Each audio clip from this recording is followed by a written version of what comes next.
Президент. В случае, если завтра или послезавтра на его стол ляжет бумага, 56 или больше депутатов подпишутся под кандидатурой Влада Плохотнюка. Выдвинет или нет, по-вашему?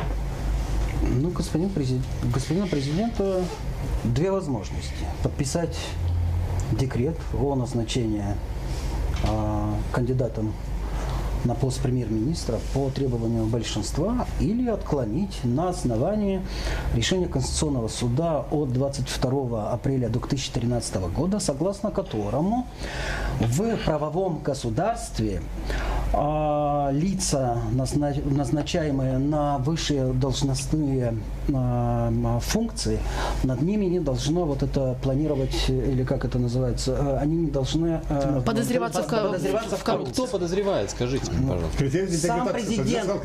Есть институт президентства. Этот принцип. То есть, если у президента возникнет такое подозрение, что товарищ Плохотнюк что-то там нечисто, да? Тогда он может... Да вы знаете, если человек подписывает, и мы здесь обсуждали, он-то знает, кто на него оказывал давление. Ему не нужно дознание и так далее и тому подобное. Он является человеком с ручкой в руке, который подписывает. Он-то знает.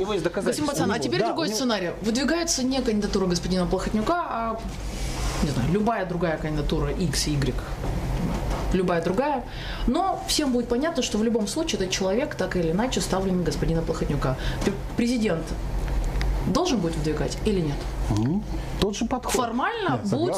Формально будут... Больше ни от каких партий. У президента есть только одна отмычка, если можно так выразиться. Решение Конституционного суда от 22 апреля. Извините,